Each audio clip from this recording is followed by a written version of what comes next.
कड़वी कॉफ़ी की इस कड़ी में मैं अपूर्वानंद आपके सामने हाजिर हूँ। कड़वी कॉफ़ी आप में से कई लोग देखते, सुनते और पढ़ते रहे हैं और आपको ये मालूम है कि अ, ये लंबी बातचीत का एक लगातार चलने वाला सिलसिला है। अलग-अलग विषय पर हम उस विषय के जानकारों से, उस विषय को लेकर जिन्होंने अपना जीवन लगाया है, उस पर काम किया है, अ, उनसे बातचीत करते हैं और उस विषय को गहराई से समझने की कोशिश करते हैं।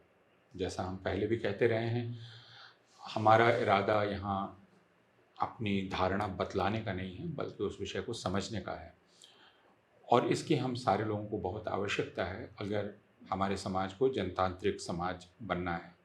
क्योंकि जनतांत्रिक समाज में सबसे ज़्यादा ज़रूरत सूचनाओं की होती है और जानकारी की होती है और जानकारी भी हर पहलू से, ताकि हम किसी विषय के बारे में अपना निर्णय कर सकें, अपना मत बना सकें।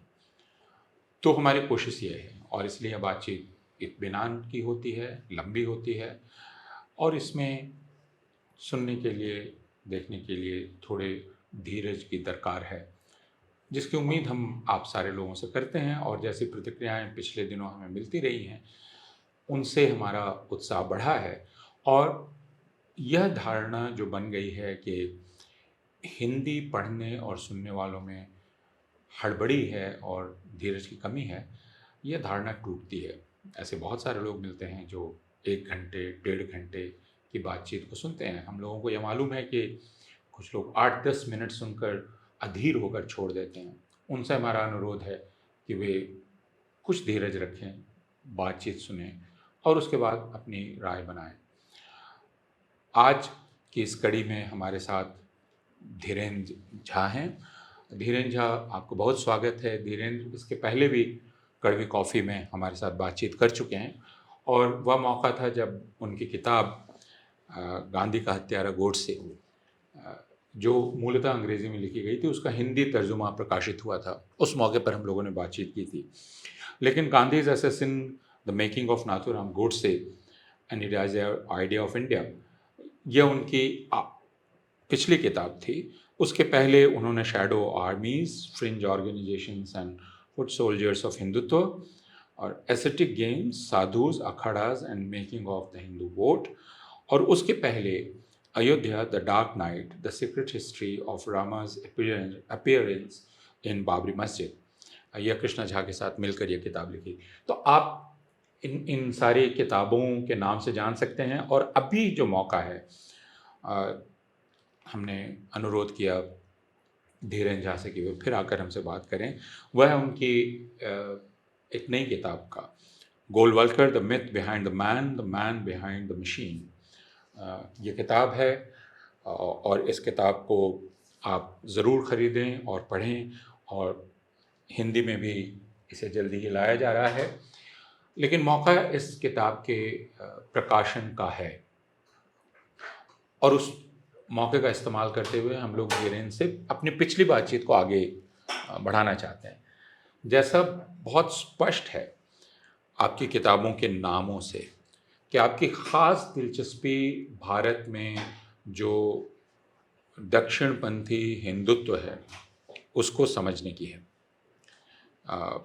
हिंदुत्व की राजनीति को ही नहीं, बल्कि हिंदुत्व कैसे काम करता है समाज में। आपने अखाड़ों पर काम किया और बाकी संस्थाओं पर काम किया।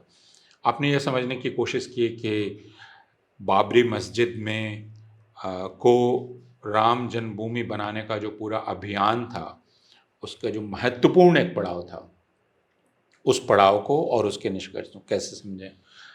आपने नाथूराम गोडसे को समझने की कोशिश की, उसके इरादों को। और तो आप दरअसल एक प्रकार से भारत में हिंदुत्व का इतिहास लिखने की कोशिश कर रहे हैं और उसका समाजशास्त्र लिखने की भी कोशिश कर रहे हैं। इसमें आपकी रुचि कैसे हुई? देखिए, मैं पेशे से पत्रकार हूँ और एक स्टेज आया जहाँ कि हम पत्रकारिता में आप अलग अलग पॉलिटिकल पार्टीज जब कवर कर रहे होते हैं, जिसको बीट बोलते हैं, तो एक पॉइंट आया जहाँ हम बीजेपी, आरएसएस, संघ परिवार को बीट के रूप में कवर कर रहे थे। पहली किताब जिसे मैंने को ऑथर किया था कृष्णा झा के साथ कृष्णा मिलकर, जी। उस पे हम लोगों ने काम शुरू किया था 2010 में, जो इलाहाबाद हाई कोर्ट का जजमेंट आया सितंबर में बाबरी मस्जिद के ऊपर। वो जजमेंट बहुत ही विचलित करने वाला था, और इसलिए हम लोग चाहते थे कि ये जो कहानी है, जो जो ओरिजिन स्टोरी है, उस रात में क्या हुआ बेसिकली, जिस रात में मूर्ति, इनका कहना था कि प्रकट हो गया, अवतरित हुआ। हाँ, तो एक्चुअली हुआ क्या, ये हम लोग निकाल के, और एक जर्नलिस्टिक क्यूरियोसिटी था जिसके तहत हम लोगों के सामने रखना चाहते थे। हमने किया, लेकिन उसके बाद फिर हम नॉर्मल जर्नलिज्म में आ गए थे, और फिर बाद के समय में जब 2014 के इलेक्शन से पहले 2013 बल्कि 2012 के बाद से ही बिल्डअप शुरू हो गया था काफ़ी ज़्यादा, और तब हम उस समय तक हम साधुओं के बीच में, पहले बुक के सिलसिले में ही उनके काफ़ी संपर्क में आ चुके थे हम, और हम उस अखाड़ा को सामने रखना चाहते थे, अखाड़ा के अंदर का जो लाइफ है उसको सामने रखना चाहते थे। अभी भी मोटिवेशन ये नहीं था कि हम आरएसएस को समझें या हिंदुत्व की एक्टिविटी को समझें, या अखाड़ा किस तरह से आरएसएस या हिंदुत्व के पॉलिटिक्स को आगे बढ़ाता है या मददगार होता है, इसको समझना शायद कहीं मेरे दिमाग में उस समय तक नहीं था। हम सिंपली अखाड़ा का स्टोरी लोगों को बतलाना चाहते थे। लेकिन बहुत जल्दी, मतलब 2013 में इलाहाबाद का कुंभ था, और वहाँ पे जाने के समय तक हमको ऑलरेडी एहसास होने लगा था, और वहाँ जाने के बाद ये कभी पुख्ता हो गया कि एक बहुत ही स्ट्रॉन्ग लेयर है साधु समाज के अंदर, जो कि संघ एफिलिएटेड साधुज हैं, और वो साधु और अखाड़ा और उसके जितने भी आश्रम हैं, उसमें ज़्यादातर आश्रम्स को अपने हिसाब से मोल्ड करते हैं। बीजेपी के पॉलिटिकल मोबिलाइजेशन को मजबूत करने में उनका योगदान है। तो फिर हमने धीरे धीरे उस पर काम करना शुरू किया, लेकिन हम फिर भी आरएसएस एक बीट के रूप में काम कर रहे थे, और के ऊपर हम काम कर रहे थे। फिर जब 2014 में नरेंद्र मोदी प्रधानमंत्री बनते हैं, तो हम धीरे धीरे फ्रिंज ऑर्गेनाइजेशंस जो है और आर्काइवल जर्नलिज्म, इन दोनों के तरफ ज़्यादा शिफ्ट होते चले गए।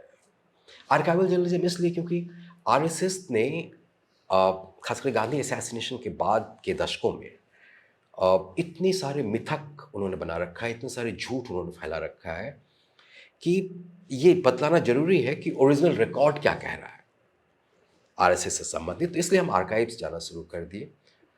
फ्रिंज ऑर्गेनाइजेशंस पे भी किताब आया शैडो आर्मीज के नाम से, लेकिन आर्काइवल जर्नलिज्म मेरा स्ट्रांग होता चला गया, ज़्यादा से ज़्यादा समय हम वहाँ देते गए। एक स्टेज आया जहाँ हमको लगा कि हम पत्रकारिता और आर्काइवल रिसर्च में से, दोनों में से किसी के साथ न्याय नहीं कर पा रहे हैं, तो मैंने पत्रकारिता छोड़ दिया कुछ समय के लिए, और हम आर्काइवल रिसर्च करने लगे।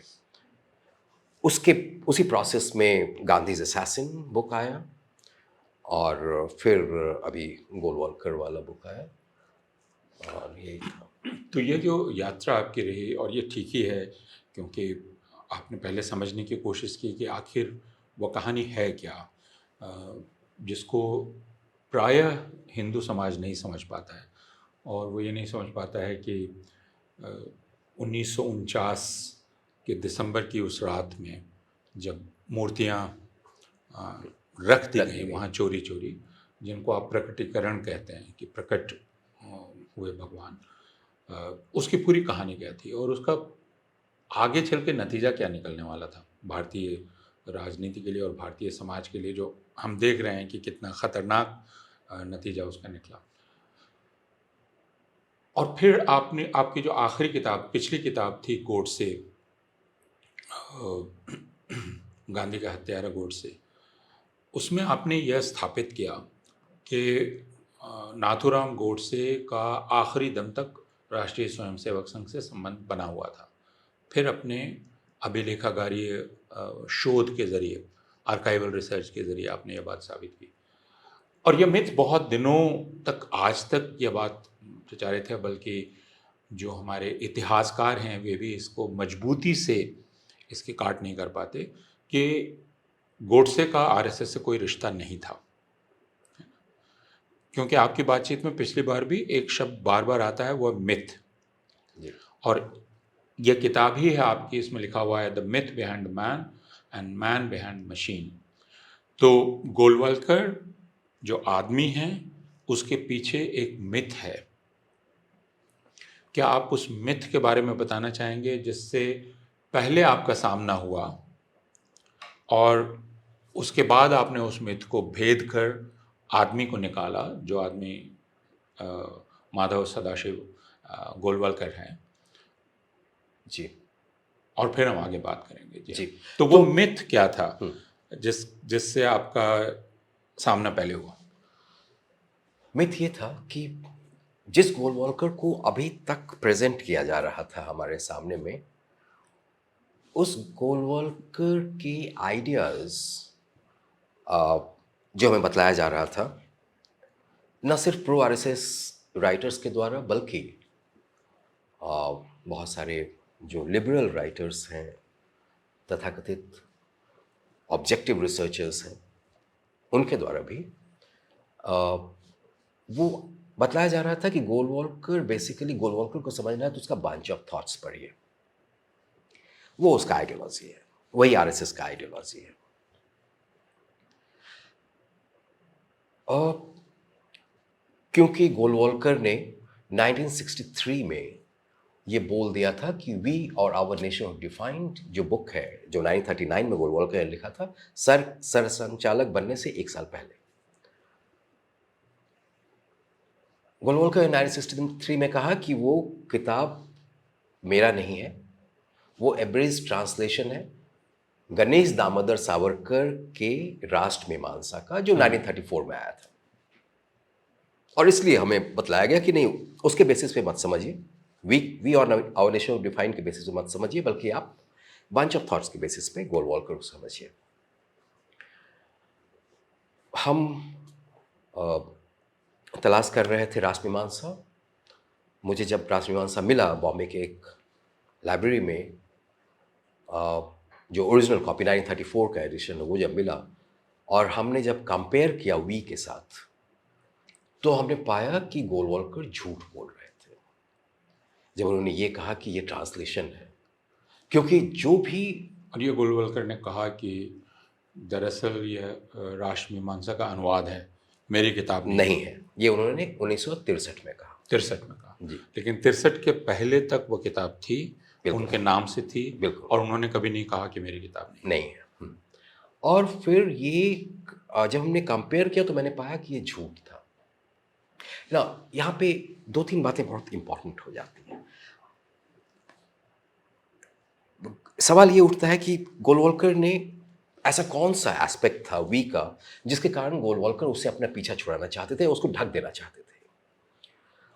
गोलवॉल्कर ने वी में साफ साफ लिखा है कि हिटलर का जो एंटी सेमिटिक मॉडल है, उसको उसी के तर्ज पे इंडिया में माइनॉरिटीज़ के साथ डील किया जाना चाहिए।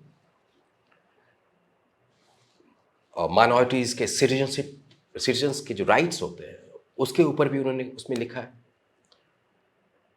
कि एक पॉइंट से आगे वो डिमांड नहीं कर सकते अपने राइट्स।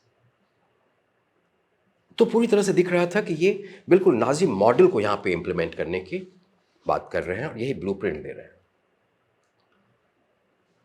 अब अगर आप गोलवॉल्कर को बंच ऑफ थॉट्स के बेसिस पे समझेंगे तो बंच ऑफ थॉट्स क्या है? Bunch of thoughts basically past and present का एनालिसिस है। उसमें कोई भी ब्लूप्रिंट नहीं दिखेगा आपको। एक तीसरा किताब जो है, जिसको जो आइडियोलॉजिकल फाउंटेन हेड माना जाता है जिसको आरएसएस का, वो है विनायक दामोदर सावरकर का हिंदुत्व, जो 1923 में लिखा गया था। अगेन वो किताब पास्ट का एनालिसिस है, कम्युनल इमेजिनेशन है, ब्लूप्रिंट नहीं है, क्लियर कट ब्लूप्रिंट।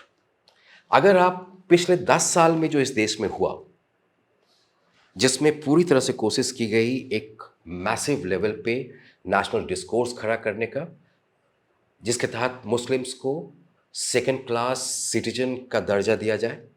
उनके ऊपर लगातार अटैक होते रहे हैं, उनके ऊपर कभी कॉ प्रोटेक्शन के नाम पे, कभी लव जिहाद के नाम पे। गवर्नमेंट ऐसे लोगों के ऊपर एक्शन लेने के बजाय उनके लिए एक इम्प्यूनिटी का क्लाइमेट तैयार कर रही है। गवर्नमेंट खुद हिंदू मेजोरिटेरियन एजेंडा को परस्यू कर रही है, जिसके तहत मुस्लिम्स को सेकंड क्लास सिटीजन के रूप में ट्रीट किया जा सके, जैसे सिटीजनशिप अमेंडमेंट एक्ट। तो ये जो पिछले 10 साल का डेवलपमेंट है, ये आप सावरकर के हिंदुत्व के बेसिस पे एक्सप्लेन नहीं कर सकते, ना ही आप इसको गोलवॉलकर के बंच ऑफ थॉट्स के बेसिस पे एक्सप्लेन कर सकते। इसको आप एक्सप्लेन बस we or our nationhood define के बेसिस पर एक्सप्लेन कर सकते हैं। इसलिए और वैसे ही हालत में अगर वी से गोलवॉलकर को अलग करके दिखलाया गया है जो अभी तक, तो फिर होता क्या है कि आप रियल गोलवॉलकर को नहीं देख पा रहे हैं। आप ऐसे गोलवॉलकर को देख रहे हैं जो झूठ के लबादे में लिपटा हुआ, मिथकों से घिरा हुआ है चारों तरफ। ना ये काम प्रो आरएसएस राइटर्स तो कर ही रहे थे। दो लोगों ने जिनको हम ऑब्जेक्टिव रिसर्चर मानते हैं, अच्छा राइटर मानते हैं, उन लोगों ने भी गोलवॉलकर के ऊपर लिखा। रामचंद्र गुहा, उन्होंने किताब लिखा मेकर्स ऑफ मॉडर्न इंडिया। उसमें गोलवॉलकर कई लोगों के ऊपर उनका लाइफ हिस्ट्री, उनका काम का चर्चा है उस किताब में। उसमें वी का जिक्र ही नहीं है। We or our nation defined गोलवॉलकर ने लिखा या गोलवॉलकर की जिंदगी से किसी भी तरह से जुड़ा हुआ था, इस बात को कहा ही नहीं गया है, चुप्पी साध दिया गया है। दूसरे हैं ज्योतिर्मय शर्मा, जिन्होंने एक किताब लिखा गोलवॉलकर पर, जिसका नाम है टेरिफाइंग विजन, जिसमें वो साफ साफ लिखते हैं प्रीफेस में कि we or our nation defined गोलवॉलकर ने नहीं लिखा था, बल्कि गणेश दामोदर सावरकर ने लिखा था। तो सवाल ये उठता है कि क्या ये लोग भी आरएसएस के झूठ को कैरी कर रहे थे? तो इस कॉन्टेक्स्ट में ये समझना इंपॉर्टेंट हो गया था मेरे लिए, क्योंकि मेरा जो रिसर्च था वो मुझे बता रहा था कि वी मेन आइडियोलॉजिकल टेक्स्ट है आरएसएस का। वी अकेला टेक्स्ट है जो कि एक आइडियोलॉजिकल ब्लूप्रिंट दे रहा है, एक रोड मैप दे रहा है आरएसएस को, जिसको हम ग्राउंड पे आज वेरीफाई कर सकते हैं। तो इसलिए ये जरूरी हो गया कि इस पूरे मिथकों के जाल से निकाल कर गोलवॉलकर को सामने रखें। आपने कहा कि झूठ के लबादे में लिपटा हुआ गोलवलकर। आपकी ये किताब जब जारी हुई और उस पर चर्चा थी, उससे हम बाहर निकले तो एक नौजवान ने मुझसे कहा कि गोलवलकर के बारे में ऐसे आप लोग बात कैसे कर सकते हैं। आखिर गोलवलकर प्रोफेसर थे। तो आपने कहा झूठ का लबादा, और इस किताब में भी आपने पहले अध्याय में इस बात की चर्चा की है कि गोलवलकर ने अपने बारे में यह मिथ पहले प्रचारित किया कि वो दरअसल अध्यापक थे, जबकि वो अध्यापक नहीं थे बनारस हिंदू विश्वविद्यालय में। तो एक प्रकार से झूठ की बुनियाद पर ही गोलवलकर की ज़िंदगी शुरू होती है, जो सार्वजनिक ज़िंदगी है। इसके बारे में आप कुछ बताएं, यानी गोलवलकर ने खुद को कैसे बनाना शुरू किया। और थोड़ा सा मैं और ये भी कहना चाहूँगा कि झूठ एक तरह से बुनियाद है। अगर हम हिंदुत्व के पैरोकारों और हिंदुत्व के सिद्धांतकारों और राष्ट्रीय स्वयंसेवक संघ से जुड़े लोगों को देखते हैं, क्योंकि विनायक दामोदर सावरकर ने भी अपने बारे में झूठ गढ़ा और खुद अपने बारे में लिखा, जिसमें खुद को वीर साबित कर दिया। तो इस पर तो हम लोग बाद में बात करेंगे, लेकिन यह कि झूठ गोलवलकर की ज़िंदगी की बुनियाद कैसे है। देखिए, गोलवलकर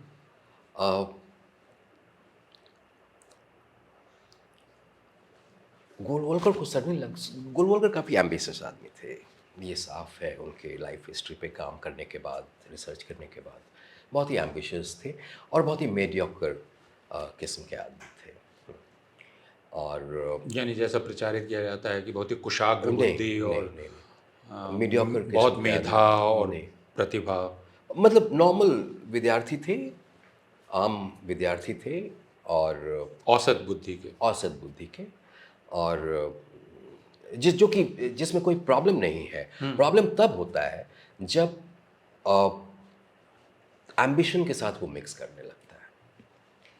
और अब तब हम देखते हैं कि 1939 में जब Golwalkar we are our nation define लिखते हैं, तो हम देखते हैं कि पहली बार उन्होंने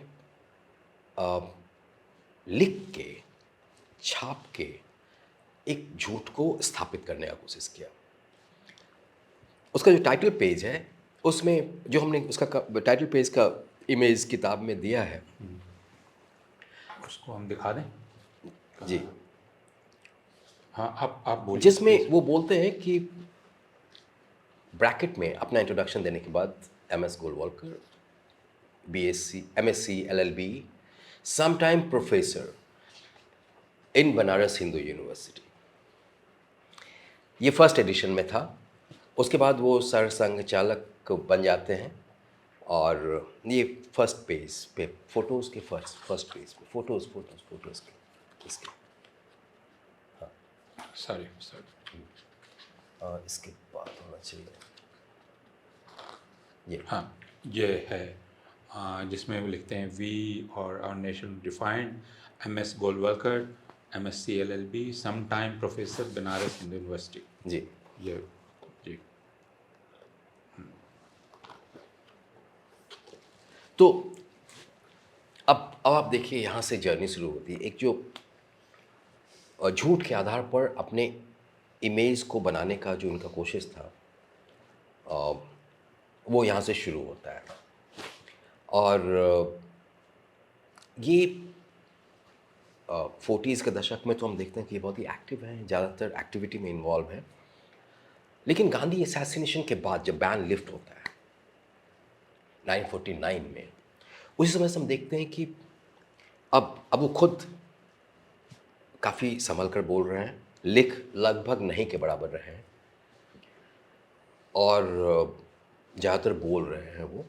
लेकिन उनके इर्द गिर्द जो लोग थे वो उनके बारे में काफ़ी लिख रहे हैं, और वो जो लिख रहे हैं ऑब्वियसली बहुत ही क्लोज लोग थे, उनसे डेली बेसिस पे उनकी बात होती होगी। उसके बावजूद भी वो मिथक क्रिएट कर रहे हैं गोलवॉल्कर के पर्सनालिटी को बढ़ा चढ़ा कर बतलाने के लिए, और उनके पास ट्रैक को छुपाने के लिए।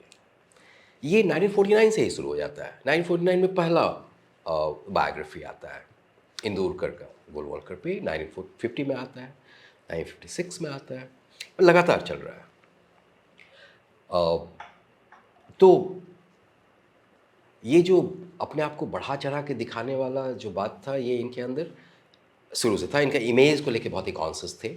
जब वो लिख रहे हैं प्रोफेसर, होता क्या है कि middle class, lower middle class में प्रोफेसर एक आदर सूचक पदवी है। तो लैब असिस्टेंट, डेमोन्स्ट्रेटर उतना शायद आदर सूचक नहीं लगा होगा उनको, जो एक्चुअली थे। यानी वो डेमोन्स्ट्रेटर थे, जैसा आपने लिखा है। हाँ बिल्कुल, उन्होंने खुद ही लिखा। ज्वाइन करने के 15 दिन बाद उन्होंने चिट्ठी लिखा अपने दोस्त को, जहाँ वो लिख रहे हैं कि हम जूलॉजी डिपार्टमेंट में एक डेमोन्स्ट्रेटर का पद DL पवार के लीव वैकेंसी के कारण खाली हुआ, मिला हुआ। और वहाँ हम आए हैं, तो कुछ भी परमानेंट नहीं है, हो सकता है मेरा नौकरी चला जाए। तो फिर वो चिंतित थे इस बात को लेकर, जो कि आम युवक होगा अपने नौकरी को लेकर चिंतित। लेकिन 1939 में आके वो भूल जाते हैं उन्होंने या क्या लिखा था 1931 में, वहाँ पे लिख देते हैं अपने आप को प्रोफेसर। बाद में समझ जाते हैं, खुद लिखना बंद कर देते हैं, दूसरे लोगों को प्रमोट करते रहते हैं कि वो लिखें। मतलब हम ये नहीं कह सकते दावे के साथ कि प्रमोट कर रहे हैं, लेकिन निश्चित रूप से उनके आसपास किसी को मना नहीं कर रहे हैं किसी को, और वो लोग लिख रहे हैं ये सारी बातें झूठ उनके बारे में, और ये प्रक्रिया चलता जा रहा है। इनफैक्ट झूठ, जैसा आपने कहा,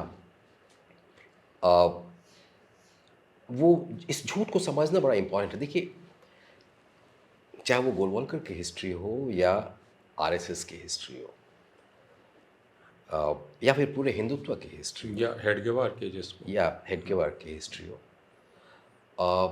अगर आप गांधी असैसिनेशन के बाद जो लिटरेचर प्रोड्यूस किए गए, गांधी असैसिनेशन के पहले के हिस्ट्री के ऊपर, हिंदुत्व के हिस्ट्री के ऊपर, गोलवॉलकर, हेडगेवार, आरएसएस, किसी के भी हिस्ट्री के ऊपर, तो आपको एक तरह का पिक्चर मिलेगा।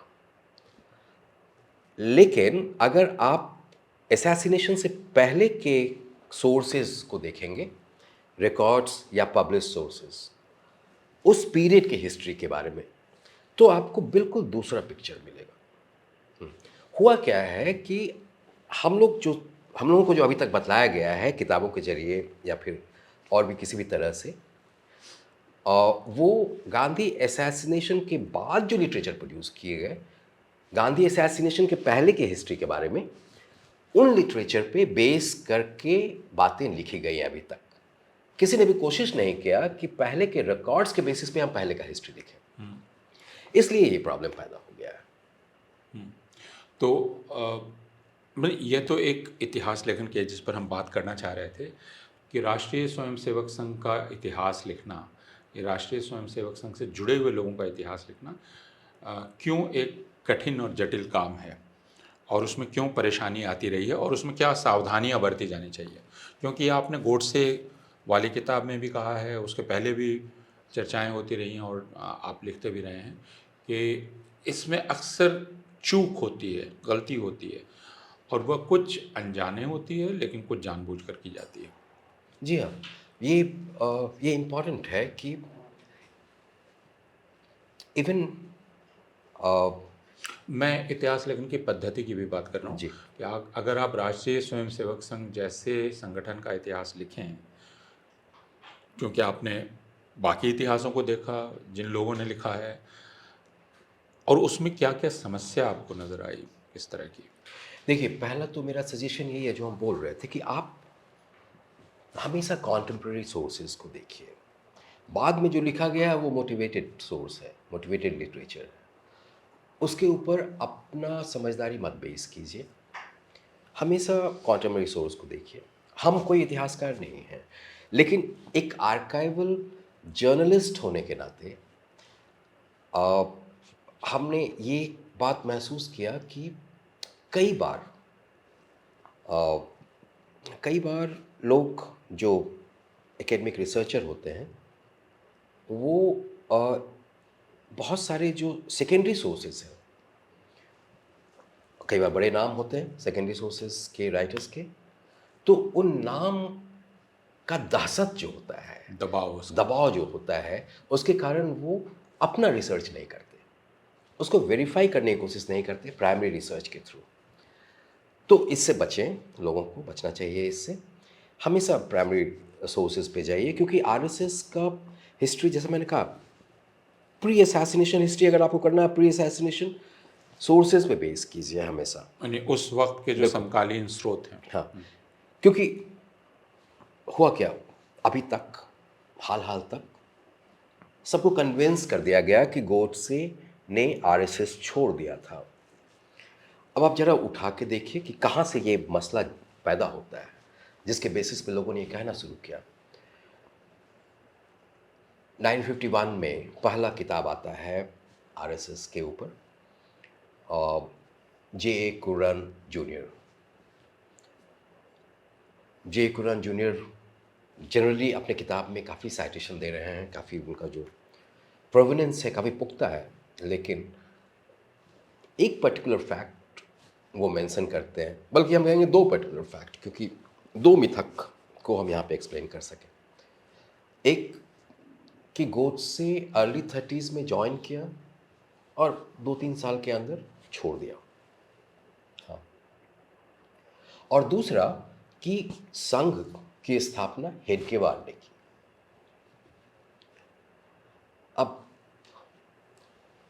अब ये चलता रहा, ये दोनों मिथक, और भी प्रो आरएसएस राइटर्स उसमें लिखते गए और एस्टैब्लिश हो गया ये चीज़।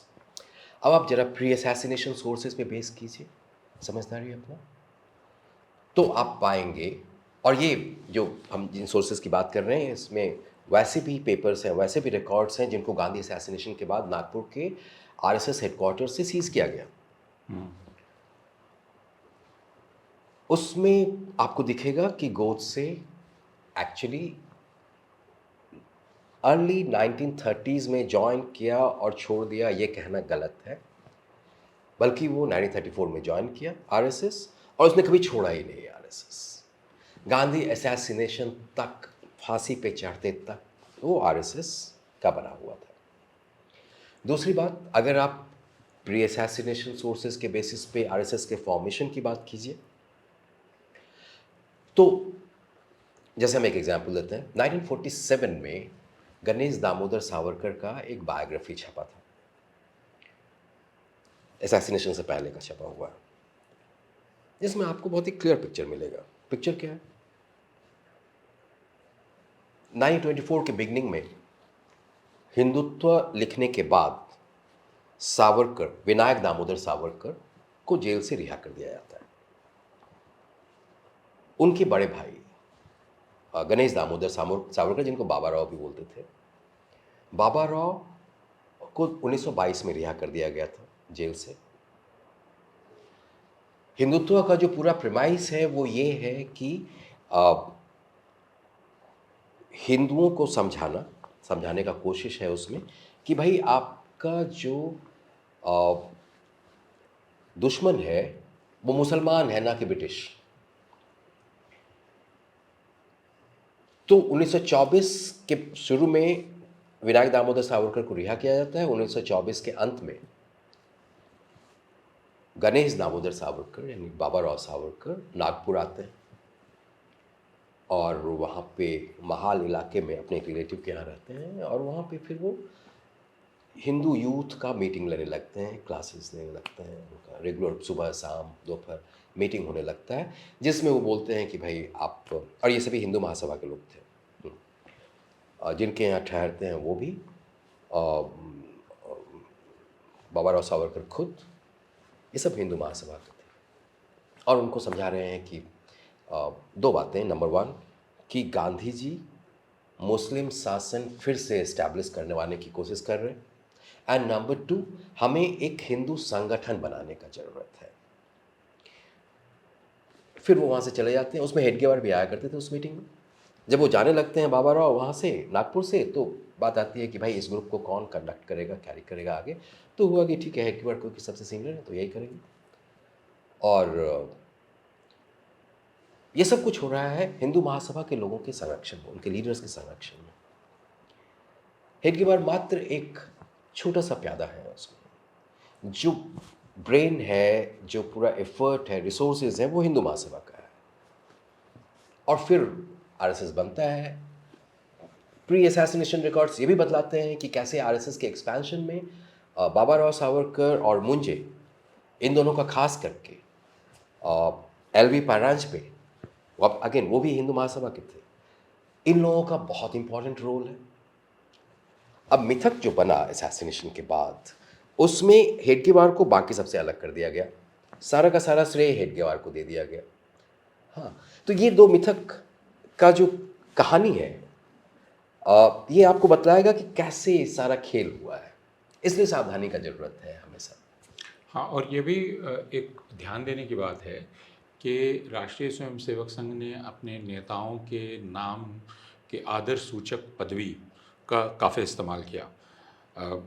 ये मैं इसलिए कह रहा हूँ कि जिस दिन आपकी किताब का लोकार्पण हुआ उसके बाद हम निकले तो एक नौजवान ने कहा कि अगर गोलवलकर के बारे में यह कहा जा रहा है कि ख़तरनाक, चतुर, चालाक व्यक्ति हैं, तो फिर आदर पूर्वक उन्हें क्यों कहा जाता है, उसे क्यों नहीं कहा जाता है। मेरा ध्यान इस बात पर गया कि हेडगेवार को डॉक्टर साहब, गोलवलकर को गुरुजी, देवरस को बाला साहब, जिसमें मजबूरी हो जाए बाकी सारे लोगों की कि उसके बाद वो गुरुजी ही कहें और डॉक्टर साहब ही कहें, तो ये तो खैर एक अलग सी बात है। जैसा आपने बतलाया कि हेडगेवार को इसका श्रेय दे दिया गया और अलग कर दिया गया बाकी तमाम लोगों से, सावरकर से भी अलग किया गया और उसकी अपनी वजह थी। लेकिन हेडगेवार से लेकर गोलवलकर तक की जो संघ की यात्रा है, इसमें गोलवलकर दूसरे सरसंघ चालक के रूप में गोलवलकर को चुना जाता है। वह यात्रा भी बहुत दिलचस्प है और उसमें उस यात्रा का आप जिक्र करते हैं और उसमें एक चरित्र है, उसका भी आप जिक्र करते हैं, हुद्दर का।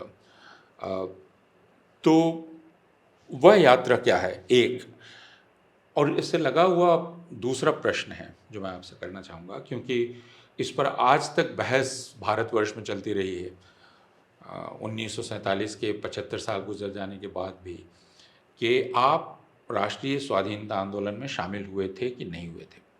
अगर आपको ध्यान हो तो कम्युनिस्ट पार्टी की लानत मलामत इसलिए की जाती रही कि 1942 में वो शामिल नहीं हुआ था, काफ़ी लोगों ने की, लेकिन किसी ने नहीं पूछा कि राष्ट्रीय स्वयंसेवक संघ कहाँ था उस वक्त, जो सबसे राष्ट्रवादी संगठन है, या उसके पहले स्वाधीनता आंदोलन में राष्ट्रीय स्वयंसेवक संघ कहा था। ये कहा जाता है कि हेडगेवार उसमें शामिल थे और हेडगेवार का राष्ट्रीय स्वाधीनता आंदोलन में योगदान था। लेकिन आपकी किताब कुछ और बतलाती है जी, और इसलिए मैंने हुद्दर का जिक्र किया कि इस चरित्र के बारे में भी आप कुछ बतलाएं और यह कहानी भी आप बतलाएं। देखिए सवाल 1942 का नहीं है। नहीं, मैं अभी वहाँ नहीं जा रहा। जी, तो आप देखिए हेडगेवार राष्ट्रीय स्वयंसेवक संघ बनने से पहले तक राष्ट्रीय स्वयंसेवक संघ बनने से पहले तक जो भी लोग हैं, मुंजे, हेडगेवार, हाँ, ये सारे लोग बेसिकली कहीं ना कहीं से कांग्रेस से जुड़े हुए हैं। और खास करके तिलकाइट हैं ये लोग, जो कि एंटी ब्रिटिश स्ट्रगल के साथ जुड़े हुए, कल को लीड कर रहे हैं। तो ये लोग उस स्ट्रीम के थे। तो राष्ट्रीय स्वयंसेवक संघ का बनना अपने आप में एक टर्निंग पॉइंट है। राष्ट्रीय स्वयंसेवक संघ बन जाने के बाद जो भी उसके साथ जुड़ रहे हैं, उसमें से कोई भी उनका पास्ट हिस्ट्री जो भी रहा हो, कोई भी फ्रीडम स्ट्रगल में शामिल नहीं हो रहे। 1930 में जब सिविल डिसोबीडियंस मूवमेंट लॉन्च किया गया, तो आप देखिएगा कि क्योंकि उस समय तक राष्ट्रीय स्वयंसेवक संघ अभी इनिशियल डेज में था, शेप ले रहा था, बहुत ही एम्बिग्विटी था, लोगों के समझदारी के अंदर भी बहुत सारा कन्फ्यूज़न था कि हम करना क्या चाहते थे। एक दो बातें उसके मेंबर्स के सामने में साफ थी कि हम अंग्रेज़ों के जाने के बाद एक पेशवा राज के तरह का कुछ रीएस्टैब्लिश करेंगे, हाँ, और मुस्लिम्स से हमको बचाना है देश को, मुस्लिम्स हमारा एनिमी है, तो उसके खिलाफ यूनाइट होना है। ये सब कुछ वेग सी बातें थी दिमाग में। लेकिन जब सिविल डिसोबीडियंस मूवमेंट इतने बड़े लेवल पे लॉन्च करते हैं गांधी जी और कांग्रेस, तो फिर उसका जो इको है वो राष्ट्रीय स्वयंसेवक संघ के अंदर भी होने लगता है। और एक ही रास्ता था हेडगेवार के पास, संघ को फ्रीडम मूवमेंट से अलग रखने का, और जो ऑर्डिनरी कार्यकर्ता हैं, जो यूथ थे मोस्टली, उनके नज़र में अपने आप को बहादुर बनाए रखने का ये एक ही तरीका था कि वो इंडिविजुअल कैपेसिटी में शामिल हो जाए और संघ को बाहर कर दें। तो संघ को अलग कर दिया गया, संघ के सरसंघचालक बना दिए गए एल.वी. परांजपे को, और इंडिविजुअल कैपेसिटी में उन्होंने पार्टिसिपेट किया। बस अकेला वो एग्जाम्पल है हमारे सामने में। उसके बाद हम देखते हैं कि 1935 में तो वो साफ साफ बोल रहे हैं हेडगेवार कि जब 10वीं सालगिरह मनाई जा रही थी संघ की, कि British Raj act of Providence है। हाँ, अब इस कॉन्टेक्स्ट में कुछ दिन बाद, मतलब कुछ दिन पहले भी संपर्क में आए थे गोलवलकर इनके अर्ली 30s में हेडगेवार के, लेकिन ज़्यादा पूरी तरह से हम कहें कि ज्वाइन कर लिया था, ये हुआ है 1938 में।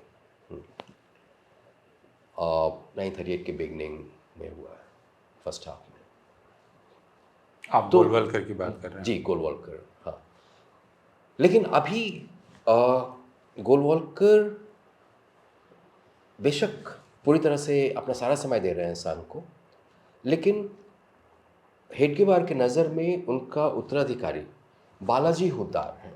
बालाजी हुड्डार उस ग्रुप के सदस्य थे जो शुरू में फॉर्म हुआ और जो जो न्यूक्लियस का जिसने काम किया, जिसके इर्द गिर्द आरएसएस खड़ा हुआ। और बालाजी हुड्डार पहले सर कार्यवाह थे संघ के। जब हेडगेवार सरसंघ चालक बने तो ये सर कार्यवाह बने। बालाजी हुड्डार बाद में जब ये अर्ली 30s में एक उनको जेल होता है, एक कहीं पे डकैती की घटना होती है और उसमें पकड़े जाते हैं, सज़ा होता है, जेल होता है, जेल से निकलते हैं और फिर दोस्तों की मदद से वो चले जाते हैं इंग्लैंड और जर्नलिज़्म का कोर्स करने के लिए। और वहाँ जाके वो लेफ्टिस्ट लोगों के संपर्क में आते हैं और स्पेनिश सिविल वॉर शुरू हो गया है तो वो इंटरनेशनल ब्रिगेड भी शामिल हो जाते हैं, जो सपूरजी सकलतवाला के नाम पे बना था, जो कम्युनिस्ट थे। कम्युनिस्ट लोग ही मोस्टली उसमें शामिल हो रहे थे।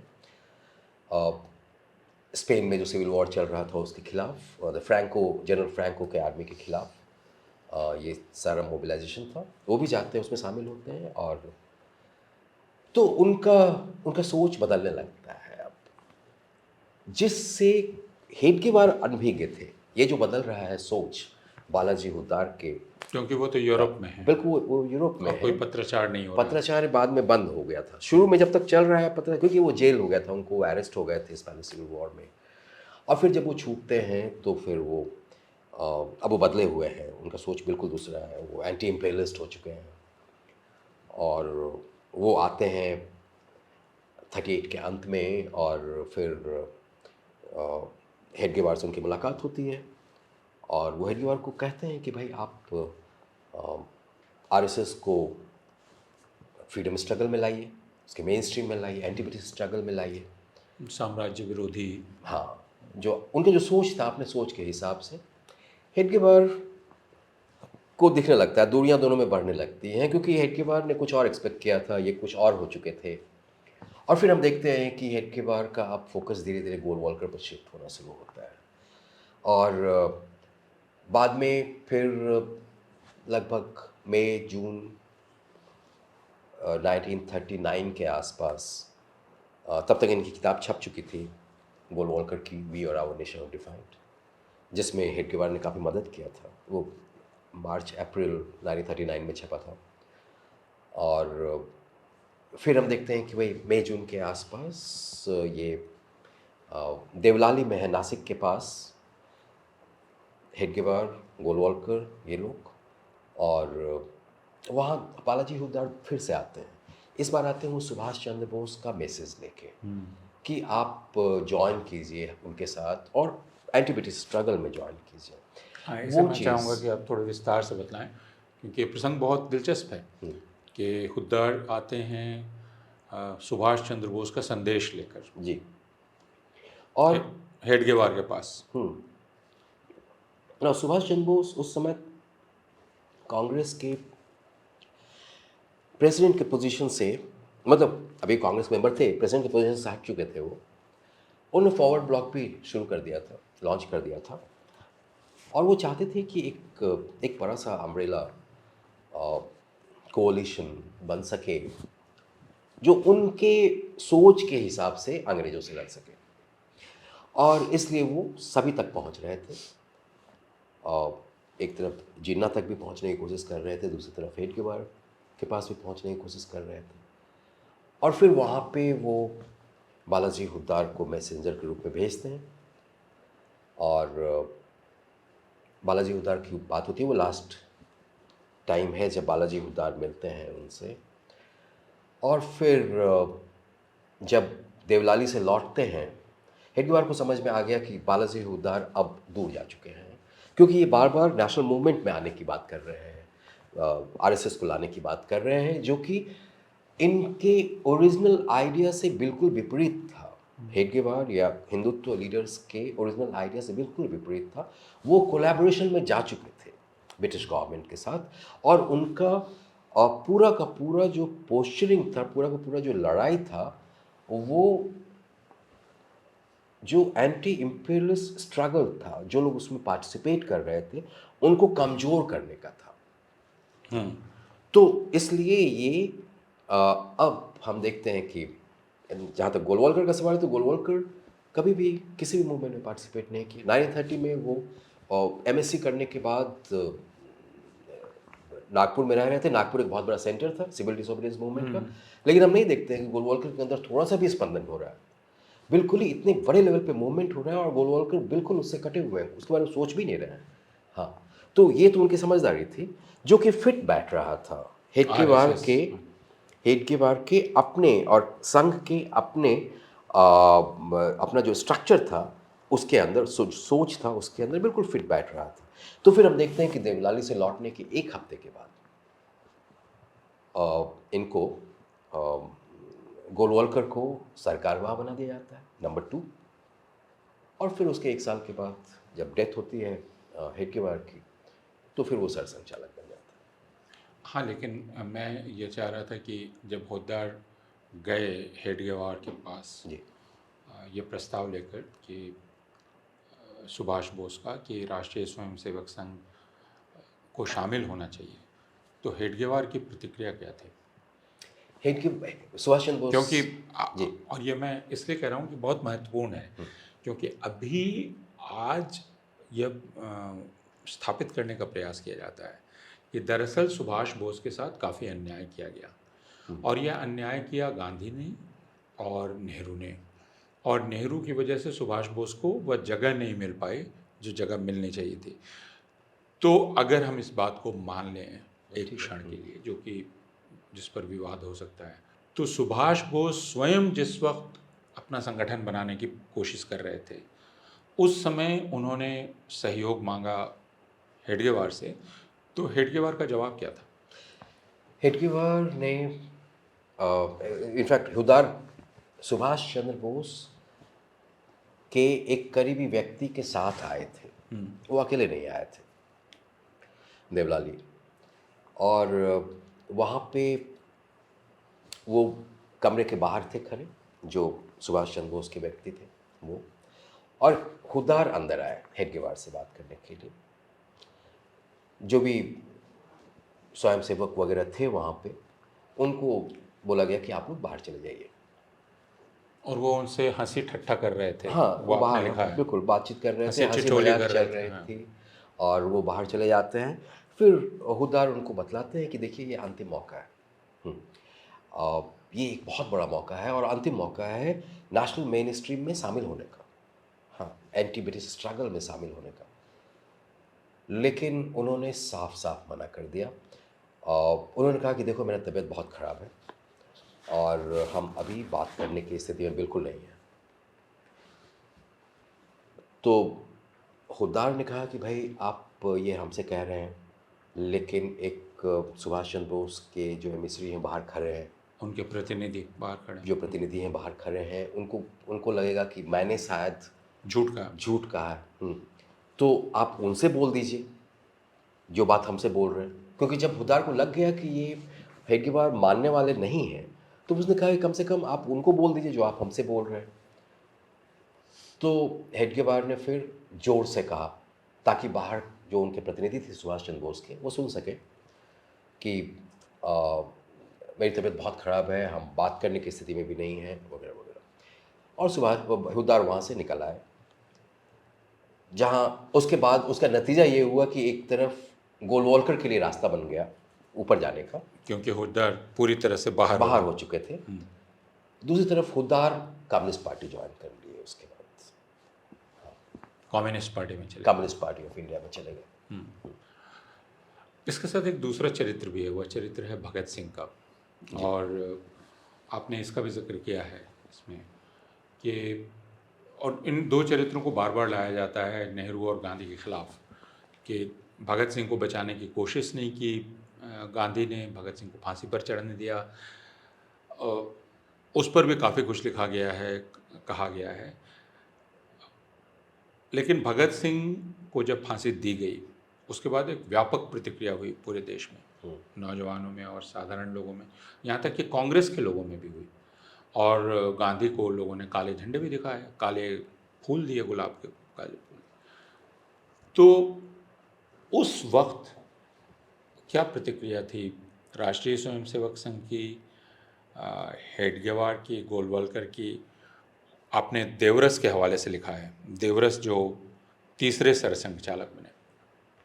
देखिए देवरस उस वक्त नौजवान थे। बिल्कुल। हाँ। और इवन संघ बहुत ही नासेंट स्टेज में था, बहुत ही बचपन वाले स्टेज में था। और इनफैक्ट जहाँ तक गोलवलकर का सवाल है, गोलवलकर सिर्फ एक बार, गोलवलकर बहुत ही एक दो छोटा छोटा एग्जाम्पल्स आपको मिलेगा जहाँ की गोलवलकर किसी नेशनलिस्ट, एंटी ब्रिटिश नेशनलिस्ट के प्रति अपना विचार व्यक्त कर रहे हैं। तो जैसे जब सॉन्डर्स का हत्या होता है 1929 में, तो गोलवलकर उस समय में, जिसकी हत्या भगत सिंह ने और राजगुरु ने किया था, तो गोलवलकर उस समय में मद्रास में थे, जो आज का चेन्नई है। और तो वहाँ से उन्होंने वो चिट्ठी लिखते हैं अपने एक दोस्त को BHU में कि सॉन्डर्स के हत्या का खबर सुनकर मुझे बहुत अच्छा लगा। शायद उस परिस्थिति में मैं होता तो मैं भी वही करता जो भगत सिंह और राजगुरु ने किया। और लेकिन फिर जैसे ही उनको पता चलता है कि उनके मित्र ने इस चिट्ठी में जो गोलवलकर ने लिखा था, उस बात को अपने दोस्तों के साथ शेयर कर लिया, तो इमीडिएटली वो सतर्क हो जाते हैं गोलवलकर, और फिर दोबारा चिट्ठी लिखते हैं जिसमें काफ़ी डांट के लिखते हैं कि ये हमने तुमको बताया है अपना मन का बात, हम नहीं चाहते कि तुम दूसरों से इस बात को शेयर करो, वरना सब समझने लगेगा कि गोलवलकर ऐसा सोचता है। तो घबरा गए थे, मैं अरेस्ट हो सकता हूँ। हाँ, तो ये एक मौका है जहाँ की हमको दिखता है कि ऐसे रेवोल्यूशनरीज पे गोलवलकर मतलब एक चाहता है कि लोग समझें कि वो भी एक रेवोल्यूशनरी पोजीशन ले सकता है, लेकिन ये भी चाहता है कि उसके अपने सिक्योर एनवायरनमेंट को कहीं से क्षति नहीं पहुंचे। हाँ, तो आप देखेंगे कि जब फांसी होता है तो उस समय में बिल्कुल शांति है। उस समय में कोई भी शब्द आपको सुनने को नहीं मिलेगा। RSS का, हेडगेवार का, गोलवलकर का, किसी का भी कोई भी शब्द सुनने को नहीं मिलेगा। कोई लेख नहीं, कोई टिप्पणी नहीं, कोई टिप्पणी नहीं। बाद में जाके ये रिफ्लेक्ट करेंगे उसके ऊपर। हाँ, लेकिन उस समय में कुछ नहीं, कोई भर्त्सना का कुछ भी नहीं, कुछ भी नहीं। कांग्रेस ने तो एक प्रस्ताव लिया, बिल्कुल, लेकिन राष्ट्रीय स्वयंसेवक संघ ने कुछ भी नहीं। कुछ लोग इसके पक्ष में तर्क ये देते हैं, जैसा आपने कहा कि बेचारा RSS उस वक्त बहुत बच्चा था और उसको खुद अपने पैरों पर खड़ा होना था, तो वो ये खतरा मोल नहीं ले सकता था कि वो ये करे। लेकिन फिर वीरता और क्या होती है, बहादुरी, जिसको आप बहादुरी कहते हैं, और एक स्वतः स्फूर्त प्रतिक्रिया होती है। इनफैक्ट यहाँ पे हम बोलना चाहेंगे कि देखिए, ठीक है, वो इनिशियल डेज है RSS का,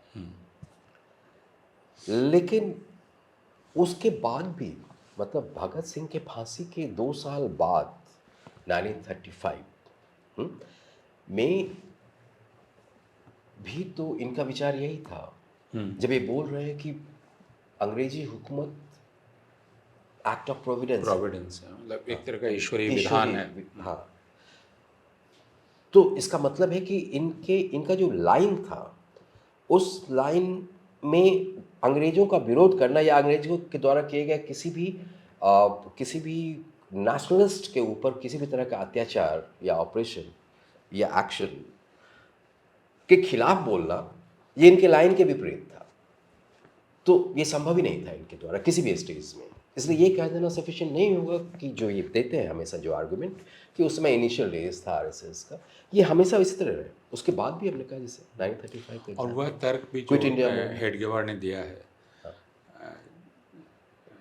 ये जो बाला साहब देवरस के हवाले से जो बतलाया गया है कि जो लोग असफल होते हैं, तो असफल लोगों को आदर्श नहीं कहा जा सकता है। जो खुद ही सफल नहीं हुआ वो दूसरों को रास्ता कैसे दिखा सकता है? ये बहुत बाद में उन्होंने कहा। ये वही ना, मैं वही मैं कह रहा हूँ, हाँ, ये और बात की और बात है। बात की बात हम वही बोल रहे हैं कि ये सारी बातें जो जो भी इनका रिफ्लेक्शन है फ्रीडम मूवमेंट के ऊपर, वो रिफ्लेक्शन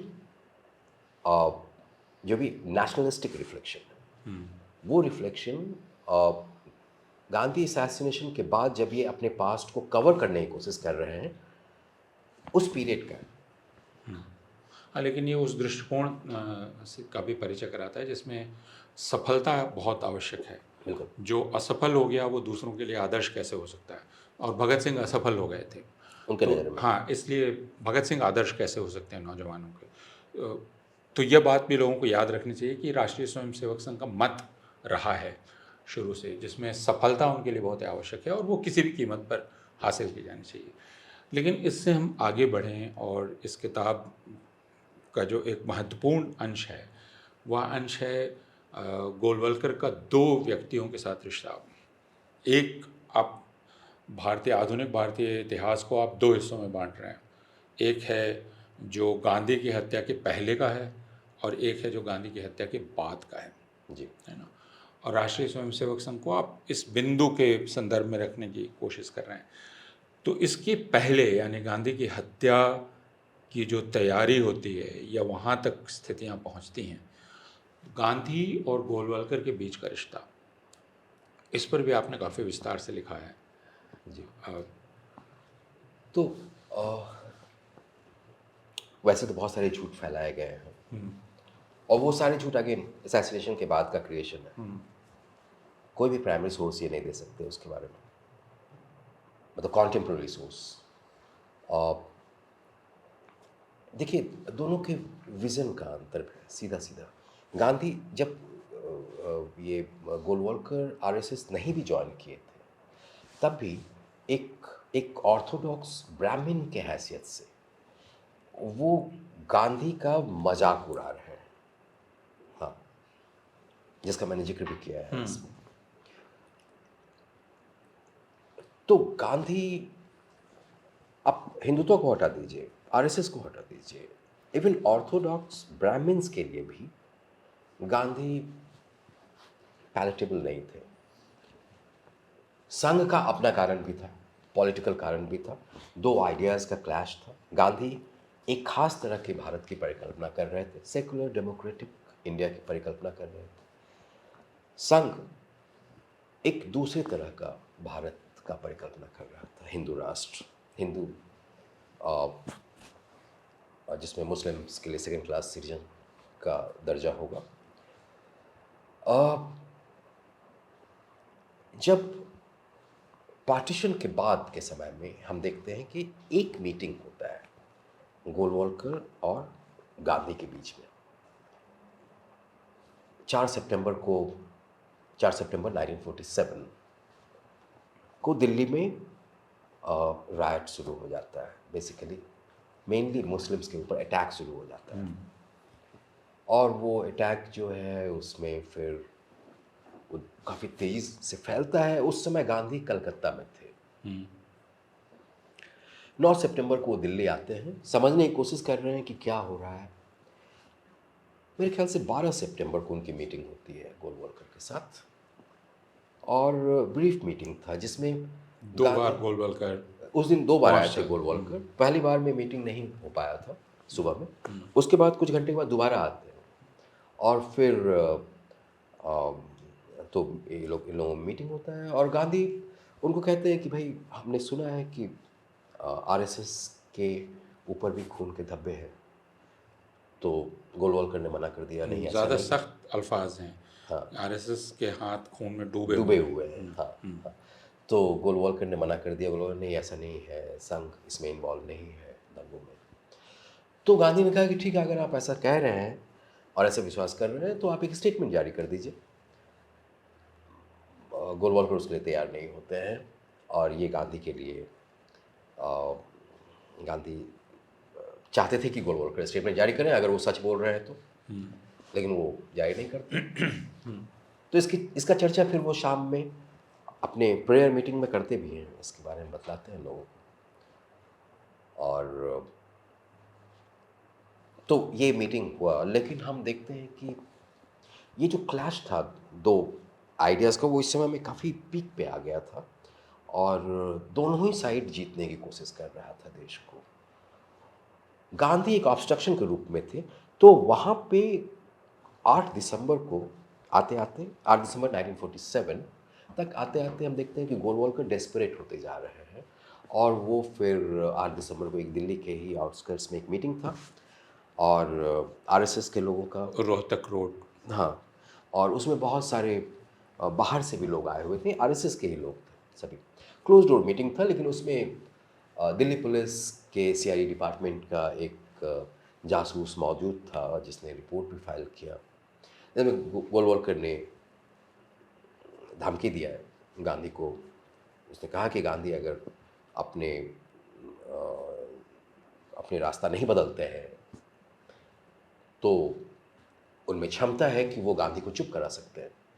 वो हालांकि चाहे वो तो, ऐसा नहीं करते हैं, लेकिन हाँ, लेकिन उन्होंने कहा कि हम जनरली हिंदूज के के प्रति साथ ऐसा नहीं करते। ऐसा नहीं करते हैं के साथ, लेकिन अगर जरूरत पड़ा तो हम कर सकते हैं। और और फिर हम उसके बाद देखते हैं कि उसके 3 हफ्ते के बाद नाथूराम गोडसे, आप्टे, ये दोनों चर्चा शुरू कर देते हैं गांधी की हत्या करनी है। फिर वो और लोग जुड़ते जाते हैं, फाइनली गांधी का मर्डर हो जाता है। हाँ। गांधी के मर्डर के बाद इमीडिएट बाद गोलवलकर अपने आप को ऐसे प्रेजेंट करते हैं जैसे कि वो गांधी को बहुत महान समझते थे और वो तो खुद ही गांधीवादी थे, कुछ इस तरह से प्रेजेंट करते हैं अपने आप को। क्योंकि जिस तरह का आक्रोश चारों तरफ फैला और उससे वो काफ़ी घबरा गए थे। आरएसएस बैन हो जाती है, ये लोग जेल हो जाता है। अनबैन करने के लिए, जेल से बाहर आने के लिए फाइनली गोलवलकर उसी मीन्स का सहारा लेते हैं जिसे गांधी ने परफेक्ट किया था, जिसे गांधी ने यूज़ किया था और अंग्रेज़ों के खिलाफ लगातार इस्तेमाल किया, और जिसको गोलवलकर जब शुरू के स्टेज में संघ ज्वाइन करने से पहले ही जब वो उसको रिडिक्यूल कर रहे हैं उन मीन्स को, उसी मीन्स का इस्तेमाल अब ये करते हैं जेल के अंदर से। जब ये अपना आंदोलन शुरू करते हैं, लेकिन क्योंकि इसमें वो कमिटमेंट नहीं है, वो विल पावर नहीं है जो गांधीयन मूवमेंट में होता, जो आत्मशक्ति नहीं है जो गांधीयन मूवमेंट में हुआ करता था और गांधी के अंदर हुआ करता था, इसलिए वो मूवमेंट फेल कर जाता है इनका। और लेकिन हाँ, ये हम देखते हैं कि गांधी के तर्ज पे वो अपने आप को ग्रो करने की कोशिश कर रहे हैं। इवन महात्मा गुरुजी, हाँ, जो गुरुजी बनने का, गुरुजी तो पहले से उनको बोला जा रहा था, लेकिन पहले वो आप देखेंगे कि असैसिनेशन से पहले के पीरियड में गांधी, ये इनका जो सेल्फ इमेजिनेशन था गोलवलकर का, वो एक हिंदू हिटलर बनने का था। हाँ, असैसिनेशन के बाद जब जेल से निकलते हैं, जब बैन लिफ्ट होता है, जब आक्रोश झेल चुके होते हैं लोगों का सरकार पर, तब अब ये संत बनने की, महात्मा बनने की कोशिश करते हैं। और जब महात्मा बनने की कोशिश करते हैं तब भी वही ऑनेस्टी नहीं है। अब बंगाल के एक सीनियर आरएसएस के लीडर जो अपनी यादें लिखते हैं बाद में अपनी किताब में, वो बतलाते हैं कि कैसे अब गांधी असैसिनेशन के बाद गोलवलकर को विष्णु के अवतार के रूप में इस्टेब्लिश करने का कोशिश किया जा रहा है स्वयं सेवकों के अंदर। जो गांधी का जो प्रार्थना था, प्रिय गांधी धुन जिसको कहते हैं, ईश्वर अल्लाह तेरो नाम, उसको बदला जा रहा है, उसके शब्दों को उन मीटिंग्स में, आरएसएस के मीटिंग्स में जहाँ स्वयंसेवक होते हैं, यंग इम्प्रेशनेबल माइंड्स होते हैं, और बोला जा रहा है कि केशव माधव तेरो नाम। केशव हेडगेवार का पहला नाम था, माधव गोलवलकर का पहला नाम था। तो ये अजीब सा रिलेशनशिप है गोलवलकर और गांधी के बीच। मतलब एक ईर्ष्या ईर्ष्या भी है गांधी को लेकर, घृणा तो बहुत स्पष्ट है, स्पष्ट है। जिसका नतीजा गांधी की हत्या है, और एक ईर्ष्या भी है। और उसके बाद गांधी की हत्या के बाद, जैसा आपने कहा, वह दौर बहुत महत्वपूर्ण है, क्योंकि इसमें ये पूरी तरह से अपने को अपनी छवि बदलने का प्रयास करते हैं। गांधी को प्रातः स्मरणीय घोषित कर दिया जाता है शाखाओं में, संघ में, और 13 दिन का शोक भी घोषित कर दिया जाता है, जबकि कुछ हफ्ते पहले, जैसा आप ही कह रहे हैं, कि गांधी को चुप कराने की धमकी दी जा रही है। उसके बाद संघ पर पाबंदी लगती है और नेहरू का रुख बहुत सख्त हो जाता है, और फिर गोलवलकर नेहरू और पटेल से भी नज़दीकी कायम करने की बहुत कोशिश करने लगते हैं। यहाँ तक कि खुशामदी स्वर में भी चिट्ठियाँ वो लिखते हैं, लेकिन नेहरू बहुत सख्त बने रहते हैं। पटेल उनको मौका देते हैं, लेकिन उस मौके का वे क्या करते हैं? अगर नेहरू की सख्ती को छोड़ दें, यानी नेहरू इनकार करते हैं किसी भी तरह उनको एंटरटेन करने से, पटेल मौका देते हैं, लेकिन संघ क्या करता है उस मौके का? देखिए, पटेल का अप्रोच अगेन ये गहन रिसर्च का विषय है। हाँ, नहीं, अभी हम किसी हाँ। निष्कर्ष पे नहीं पहुंच रहे, मैं सिर्फ ये कह रहा हूँ, लेकिन पटेल मौका देते जी, हैं। लेकिन पटेल का अप्रोच पार्टीशन के बाद संघ को लेके, और क्योंकि संघ जो है वो लीडर सेंट्रिक ऑर्गेनाइजेशन है रहा है, मतलब सर संघ चालक, तो पटेल वो अप्रोच बिल्कुल बदला है। मतलब पार्टीशन से पहले का आप अप्रोच देखेंगे तो थोड़ा सा अलग है, और पार्टीशन के बाद जो इनका अप्रोच था वो अलग था। जहाँ एक तरफ नेहरू मानते थे कि जो राइट्स हो रहे हैं उसमें आरएसएस इन्वॉल्व है, पटेल इस बात को मानने को तैयार नहीं थे। इवन बल्कि पटेल ज़्यादा शक मुस्लिम्स पे कर रहे थे आरएसएस के तुलना में, जिसको नेहरू विक्टिम मान रहे थे इन दंगों का। तो फिर अब ये प्रोसेस चलता है, ये जो कन्फ्लिक्ट है ये चल रहा होता है, जिस बीच, और ये कॉन्फ्लिक्ट काफ़ी पीक पे पहुंचता है, उस समय गांधी की हत्या होती है। गांधी की हत्या के बाद हम देखते हैं कि नेहरू का पोजीशन तो वही रहा, पटेल के पोजीशन में थोड़ा सा अंतर आया। अब उन्होंने मुस्लिम्स के को भी उस शक की नज़र से देखना बंद किया, और दूसरी तरफ आरएसएस को अब वो कोशिश करने लगे कि वो कांग्रेस में ज्वाइन कर ले, यानी आरएसएस ना रहे और वो कांग्रेस में आ जाए। क्या कारण था ये रिसर्च ही बतलाएगा। सतही तौर पे हमें यही लगता है कि शायद जो दो खेमा बन चुका था कांग्रेस में, दक्षिणपंथी और जो नेहरूवियन खेमा था, तो उसमें शायद वो चाहते थे कि दक्षिणपंथी खेमा को इससे मजबूती मिलेगा अगर संघ खत्म कर ले अपने आप को और सारे लोग कांग्रेस में ज्वाइन कर ले, तो शायद ऐसा कुछ कैलकुलेशन रहा होगा उनके दिमाग में। अगेन हम इस पर कुछ कॉन्क्लूसिवली नहीं बोल सकते, ये रिसर्च का विषय है अपने आप। लेकिन ये तय है कि इन्होंने कोशिश किया कि वो आए उसमें आरएसएस में ज्वाइन कर, आरएसएस कांग्रेस में ज्वाइन करे, जिसको नेहरू ने काउंटर किया।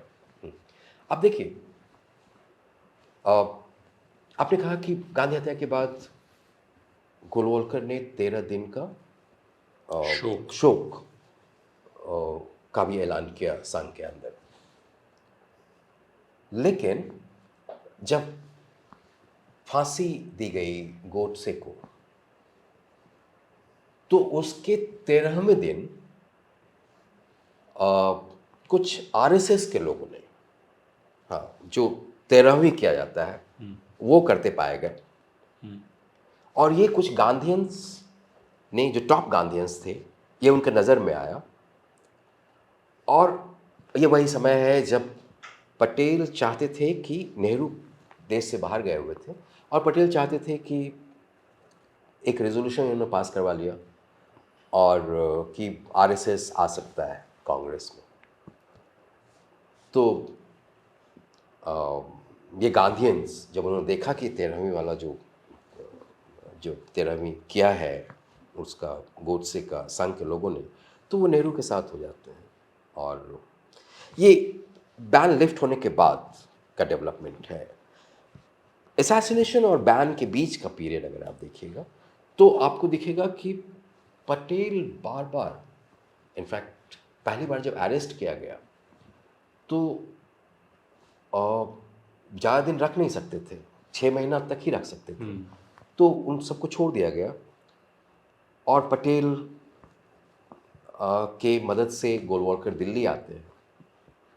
यहाँ भी पटेल यही चाह रहे हैं, उस स्टेज पे भी पटेल यही चाह रहे हैं कि ये आ जाए, अपने आरएसएस को अपना रास्ता छोड़ दें और इधर आ जाए, कांग्रेस के अंदर। आपने उसका हवाला दिया है कि नेहरू को उन्होंने खत लिखा कि बिल्कुल अब इनकी अकल ठिकाने आ गई हाँ, लगती है। हाँ, हाँ। और नेहरू उस समय विदेश में है, यूरोप के टूर पे गए हुए हैं, और नेहरू इस बात से सहमत नहीं है। वहाँ भी ये मतलब एक तरफ इशारा दे रहे हैं गोलवलकर पटेल को कि हाँ हम आपकी बात से एग्री कर रहे हैं, दूसरी तरफ अपने इंडिपेंडेंट एग्जिस्टेंस को बनाए हुए हैं। तो वो बहुत ही केयरफुली अपना रास्ता आगे का तय करने की कोशिश कर रहे हैं। पटेल भी इसी जद्दोजहद में रहे कि किसी तरह से उनका बेस एक्सपैंड हो, और जहाँ तक आरएसएस का सवाल है। और आरएसएस और गोलवलकर का पूरा फोकस जो था इस पूरे पीरियड में, वो पटेल से ही हो था उनको सारा का सारा, इसके बावजूद भी कि पटेल की सारी बातों को मानने को तैयार नहीं थे कभी भी किसी भी स्टेज में। लेकिन पटेल ही उनका सहारा दिख रहा था, उनको दिख रहा था। बिल्कुल।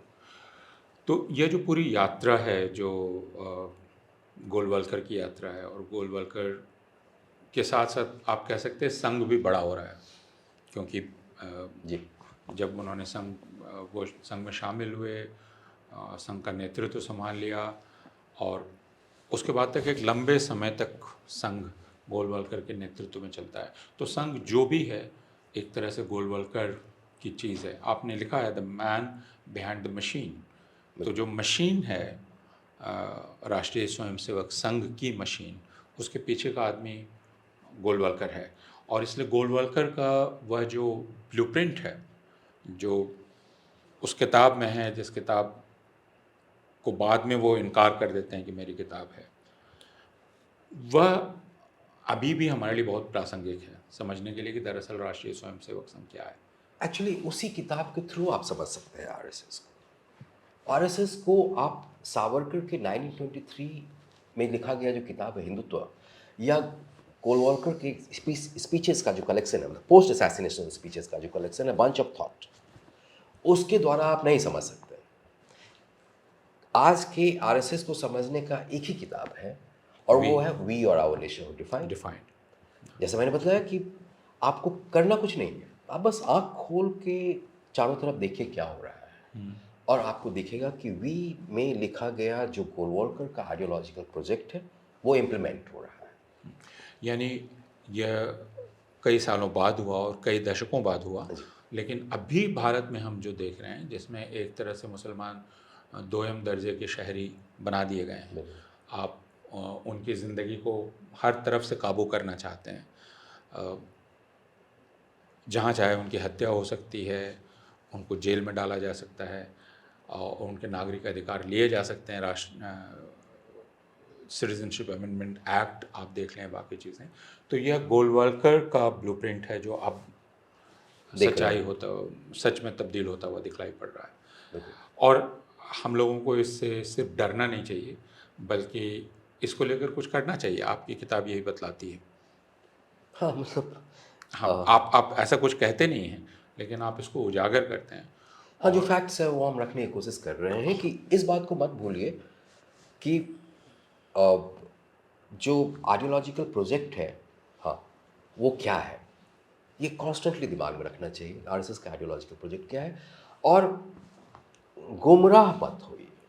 मतलब ये कि आप जो है वो है, और उसको देखिए, अगर ये वी और रेवोल्यूशन डिफाइन का इम्प्लीमेंटेशन है तो इसका मतलब ये नाजी मॉडल का इम्प्लीमेंटेशन। बिल्कुल। और हम लोगों को फिर अपना रुख तय करना है कि क्या हम इससे सहमत हैं या सहमत बिल्कुल। नहीं। बहुत बहुत शुक्रिया धीरेन्द्र, थैंक यू। एक बार फिर हमारे साथ बातचीत करने के लिए। और हमें उम्मीद है कि आपने यह बातचीत यहाँ तक सुनी होगी और देखी होगी, और आप स्वयं इस किताब को पढ़ेंगे भी। यह किताब दोबारा मैं आपको दिखा रहा हूँ, Golwalkar, the myth behind the man behind the machine. इस किताब को आप ज़रूर लें, और इसका हिंदी तर्जुमा थोड़े दिन में आने वाला है। जो हिंदी में पढ़ना चाहते हैं वो तब इसको पढ़ेंगे। बहुत बहुत शुक्रिया धीरेन्द्र। Thank you. और अगर आप कड़वी कॉफ़ी देखते रहना चाहते हैं तो आप कृपया सब्सक्राइब करें, सब्सक्राइब बटन दबाएं, और लोगों को भी बताएं, और आप अपनी राय हमें खुल कर दें, जिससे ख़ुद को बेहतर बनाने में हमें मदद मिलेगी। बहुत बहुत शुक्रिया।